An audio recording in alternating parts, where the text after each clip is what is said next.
They said it was just a money game, a minor stunt in a rich family's custody fight. Nothing that should ever have put a cop's badge or a K-9's life on the line. In the hearing room, Officer Jamal Rivers sat under cold ceiling lights and thought, if it was so minor, why did a little girl write a note begging a dog to save her? On the screen behind him, a paused frame showed what looked like an ordinary airport moment. For kids walking through a bright concourse with a woman in a mustard yellow coat, while a kneeling K-9 officer rested a hand on his German Shepherd's back and watched them go.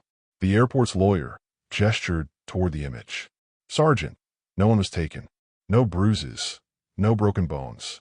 It was a trivial scheme in a family dispute. You chose to ignore a direct order over that. Jamal didn't look at the lawyer. He looked at the smallest girl in the still frame, the one in the gray hoodie. Sir, he said quietly, kids don't risk everything to pass secret notes over something trivial. The lawyer tapped a remote. Video rolled. Valor's harness camera, shaky as the dog moved down a narrow corridor. The footage paused on the moment the girl lifted her hand. She didn't use the quiet help signal they taught in trainings. She tapped twice on the bracelet at her wrist, then pointed straight at the camera on Valor's chest, eyes locked on the lens. A committee member leaned forward. At that point, he asked, did you believe these children were about to be kidnapped? Jamal thought of what he believed, of what he'd feared. At that point, he said, I believed I was late. I didn't yet know how the adults around her planned to use her story. To see why he pushed that door, you have to go back to the moment it almost closed. At gate B9, the service corridor door was swinging shut when Jamal slammed his boot into the gap. Metal bit into the sole and sent a dull shock up his leg. Valor hit the leash at the same time, nose jammed into the strip of darkness the door still allowed. Warm air poured out that smelled of bleach, hot equipment, and old rust. A few seconds earlier, a thin voice had floated out from somewhere beyond the machines. Now there was only the steady buzz of fans and the distant chatter of boarding calls. His radio crackled on his shoulder. Rivers, stand down. That's an order. You go through that door, you're on your own. Copy. Jamal knew exactly what those words meant. After 15 years at North Atlanta Gateway, he understood the unwritten rules as well as the posted ones. Keep the lines moving. Keep headlines clean. If a wealthy family wanted to move children around during a nasty court fight, that was family business, not something that justified turning a quiet corner of the terminal into a crime scene. He looked down at his hand. The napkin there was soft now, damp from his grip. The crooked letters were pressed so hard into the paper they almost tore it. Please help us. Mom's lying. A smear of orange sauce cut across the bottom edge where a thumb had mashed too hard. That mark made his throat tighten more than the words did. It meant whoever wrote it had been in a hurry, squeezing courage into a few stolen seconds at a food court table. For a heartbeat, the gray paint on the door blurred. In its place, Jamal saw his niece on a narrow hospital bed years before, hands twisting in her sleeves, eyes flat. She had told one adult she wasn't safe. That adult hadn't wanted trouble and had called it a private matter. By the time anyone took her seriously, the damage was done. Jamal had promised himself he would never walk past another child's quiet plea as long as he wore the uniform. Valor looked up at him now, ears high, waiting. The dog's harness strap brushed Jamal's wrist. The same strap where, 20 minutes earlier, a girl in a gray hoodie had let her fingers rest a second too long as she walked by with a woman in yellow and 3 other kids. They'd moved like any well-off family used to being waved through. Matching coats, tiny rolling bags, a woman whose smile never quite reached her eyes. If we're wrong, Jamal said under his breath, I write a stack of reports and the lieutenant chews me out in front of the shift. He pictured the promotion board he'd worked 6 years to reach, the mortgage sheet on the kitchen counter, his wife's careful budget notes. If we're right and we walk away. He couldn't let his mind finish that sentence. He already knew what that ending looked like from his niece's case. He threw his shoulder into the door. It slammed back against the stopper with a hollow bang that bounced down the hallway.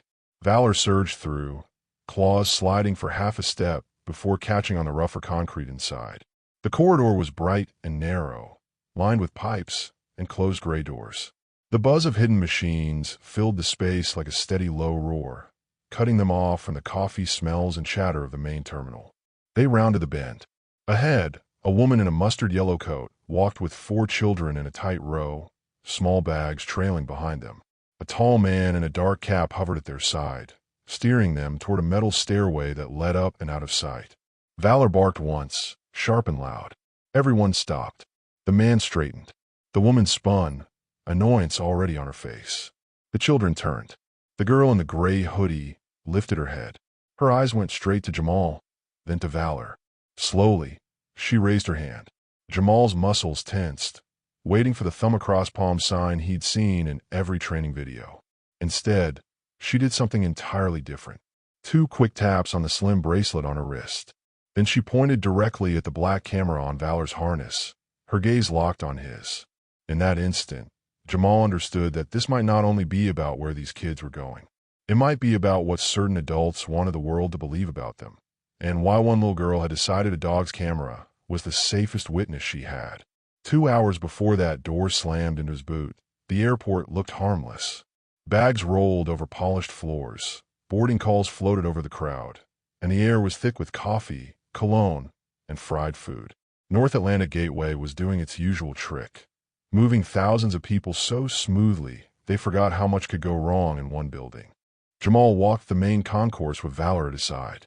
The German Shepherd's coat caught the light in waves of tan and black, his harness snug across shoulders that weren't as young as they used to be. Jamal could feel a small hitch in the dog's stride where old work had left its mark, so he eased their pace half a step. Most travelers only saw a uniform, an AK-9. Jamal saw the partner who had dragged him out of a bad call in his first year, and who had once lain completely still on a hospital bed, so a scared child, his niece, could finally stop shaking. He knew this concourse as well as his own street. The vent that buzzed a little louder near gate A4. The food cart whose wheel squeaked every time it crossed a hairline crack. The echo spot where a dropped suitcase sounded like a gunshot if you weren't ready for it. After what his niece had been through, he had trained himself to listen for the one wrong note in all that normal sound. Valor hurt first. His ear twitched. Then his head came up, nostrils flaring. It was not the fast snap he gave when he caught explosive scent.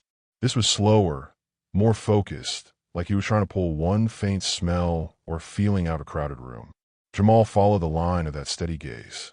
Past a line of business travelers, past a kiosk selling headphones, to a small group moving down the center of the hall. The woman in the middle wore a mustard yellow coat that nearly brushed her knees, dark hair neat over her collar.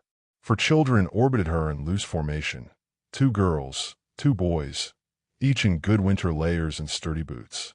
Tiny backpacks rode their shoulders. Small rolling bags clicked behind them. If you only glanced, they looked like a family on the way to a ski trip or a second home. Valor's tail dropped to half-mast. A low sound started deep in his chest. His attention narrowed to the second youngest child, a girl in a gray hoodie, coat a little too big, sleeves covering most of her hands. She walked half a step behind the others, always inside the group, but never quite in step with them. Jamal shifted their route so they would pass within talking range. A couple stopped him for a quick photo with the police dog. He smiled for the camera because that was part of the job, but his mind was already counting the kids, clocking their faces, memorizing the distance between each of them and the woman in the yellow coat. When the girl turned her head, he saw light brown hair tucked behind one ear and eyes that seemed older than her size. She scanned the crowd not with the restless interest of a curious kid, but with the tight focus of someone checking exits. Valor slowed. His front paw hovered for a moment before it touched down. Jamal felt tension run up the leash. The dog's eyes had dropped to the girl's left hand. Her fingers were moving. Thumb pulled across her palm. Fingers folded over it. Open. Repeat. Small, precise, almost like she was scratching at nothing. Training kicked hard in Jamal's chest. Advocates had stood in their briefing room all year, telling stories about kids who used that same motion when they were too scared to speak. The message had been clear. If you saw it and did nothing, you would remember that face for the rest of your career. The careful part is mine. Try to argue. Kids fidgeted. They cracked knuckles. They played with sleeves when they were bored. But Valor's body language was not boredom. The dog leaned forward. Weight shifted, reading her the same way he read scent. Patient, step by step. They closed the distance. The woman noticed him and pasted on a smile that sat wrong on her face. Busy day, officer, she asked, drawing the kids in tighter with a small motion of her hand. Holiday traffic hasn't let up, Jamal said. He kept his tone easy, eyes sliding to the girl. Her fingers were still working that quiet pattern at her side. Thumb. Fingers. Release. He dipped his shoulders a little so he didn't loom. You all flying somewhere fun? He asked the kids, letting Valor sit. The dog's tongue showed for a second, but his gaze never left the girl in gray. She looked at Jamal, then at the woman's hand on her shoulder, then at Valor. For one heartbeat, the signal stopped. She took a tiny step toward the dog, as if pulled. The oldest boy shifted in front of her. We're running late, he said. The words were polite, but they sounded like a line from a script. Mom already talked to security at check-in. That one word, Mom, landed wrong.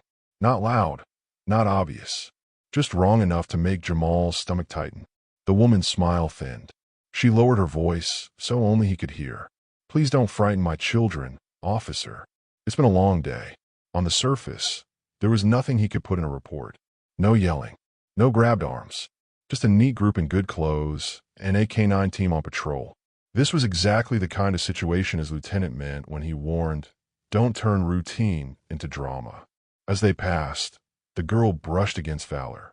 Her hand slid along the thick harness strap in a quick, casual stroke.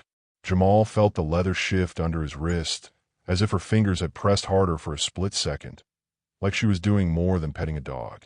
By the time he straightened fully, the yellow coat and gray hoodie were melting into the crowd, swallowed by winter jackets and rolling bags. Valor kept staring after them, muscles tight, a soft sound caught low in his throat. Jamal forced himself to walk on, but something in his chest stayed back there, standing in the middle of the concourse with a working dog who clearly believed that ordinary scene had just held something his handler was not supposed to ignore. The coffee in the staff kitchen tasted like it had been sitting since dawn, but Jamal poured it anyway. Valor lay at his feet, finally relaxed, head on his paws. Jamal reached down to scratch behind one ear and felt the edge of something rough under the harness strap. He frowned and tugged it free. A small, crumpled square of napkin unfolded in his hand. Please help us. Mom's lying. A gate number scratched underneath.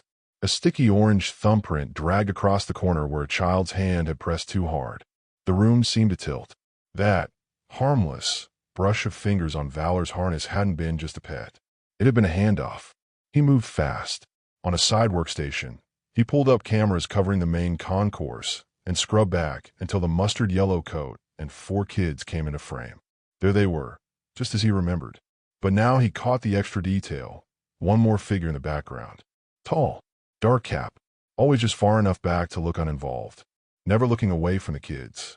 A quick check on the jacket logo pulled up a security firm that specialized in executive protection and discreet family relocations, the kind that moved people quietly so no one had to answer hard questions. He switched to the gate number from the napkin. Empty. Wrong airline. Wrong destination. Then he checked the gate the woman had actually taken the kids to. In the recording, she paced near the podium, phone at her ear, voice sharp enough that even without sound you could read the tension. The man in the cap drifted closer to the kids, saying something low. One of the girls glanced up at him, and her shoulders locked. Jamal called his supervisor, laying it all out. The note, the signal, the shadow security man, the mismatch on gates. There was a long exhale on the other end. Rivers, legal already briefed us on this crowd. Ugly custody case. Offshore accounts. They're fighting over which country gets to tax the trust. The phrase they used was, trivial scheme. Their words, not mine. You're about to wreck your promotion over a kid who doesn't like her stepmother. Trivial. Jamal stared at the napkin. The pen marks carved into the paper. The sauce smear. The way the letters leaned like someone had written them, with her whole body shaking. With respect, sir, this doesn't look trivial from where that kid's standing. Stand down. You're off that route. If you keep pushing this and you're wrong, I can't save you. The line clicked dead. Jamal clipped Valor's leash. Come on, partner, he said. We're taking one more walk. By the time they reached B9, the departure board read delayed. Seats sat half empty. No yellow coat. No gray hoodie. No man in a cap. Valor stopped.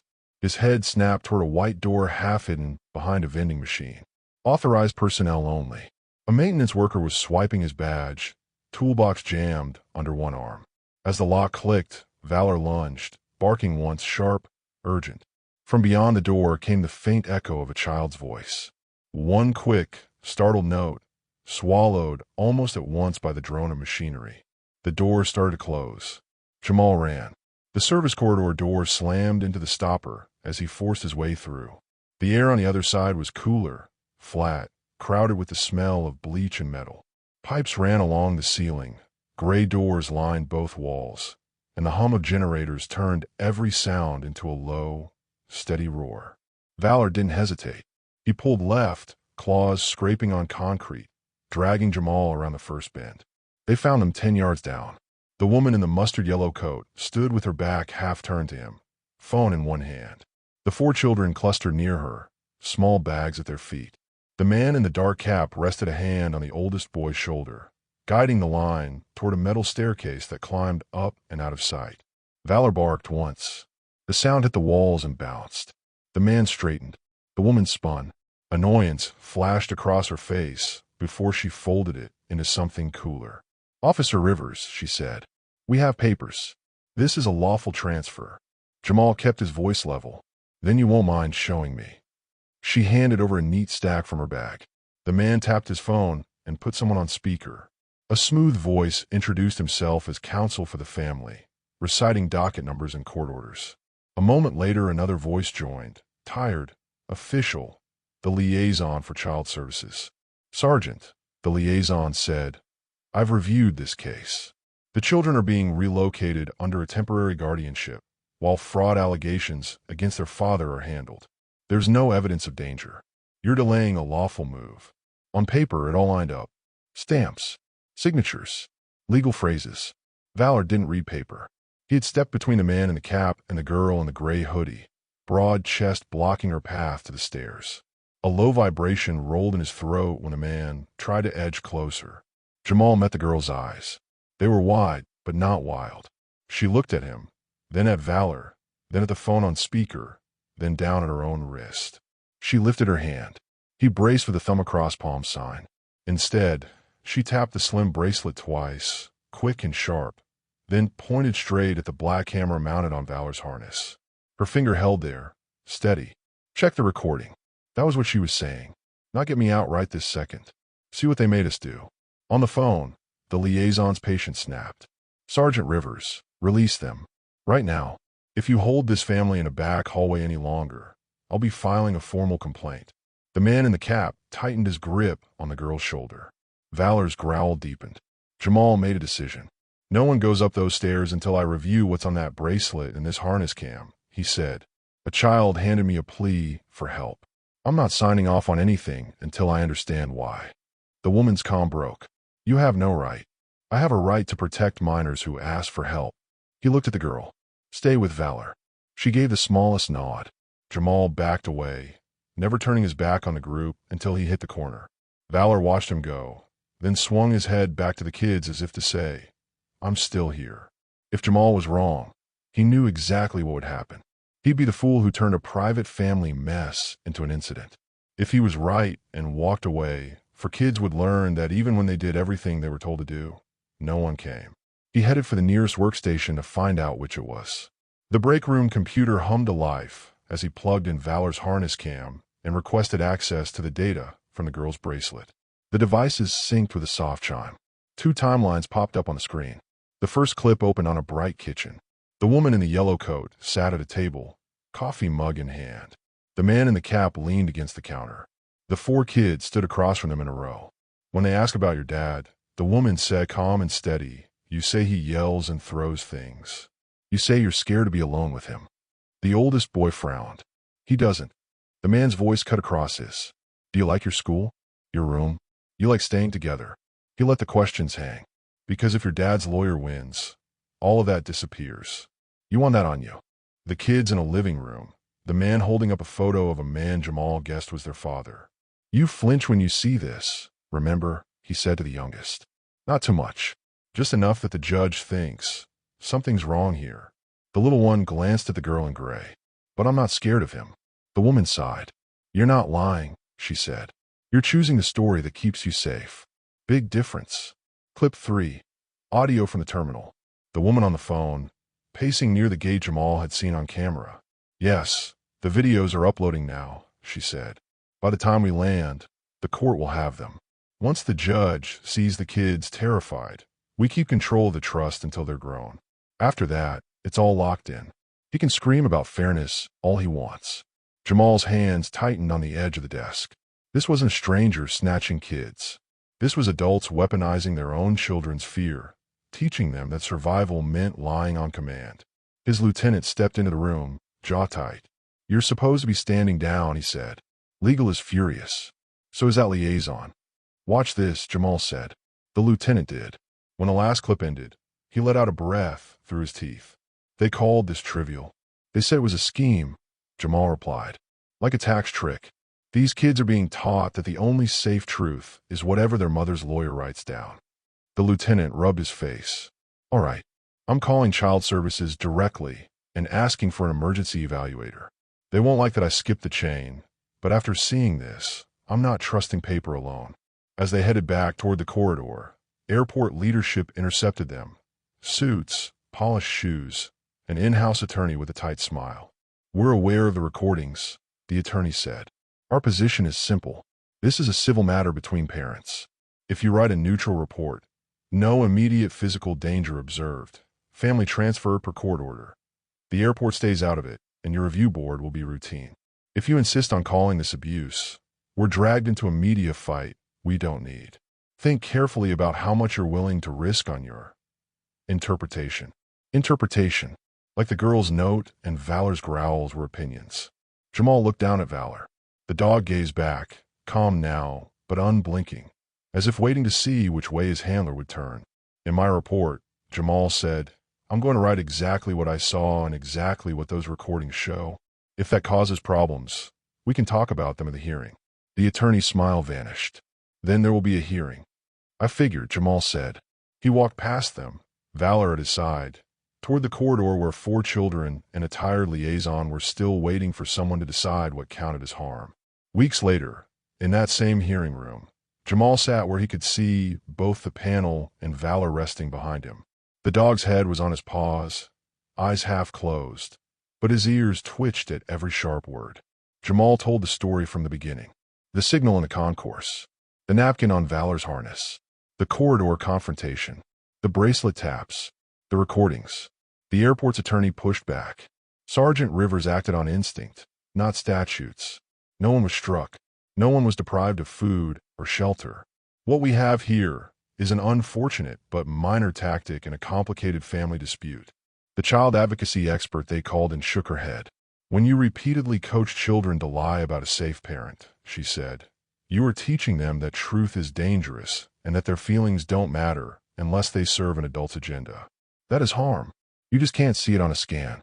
Under questioning, the liaison admitted he had signed off on the transfer without ever speaking alone with the kids. "The file looked in order," he said. "I treated it like routine. I shouldn't have." In the end, the ruling tried to sit in 2 worlds at once.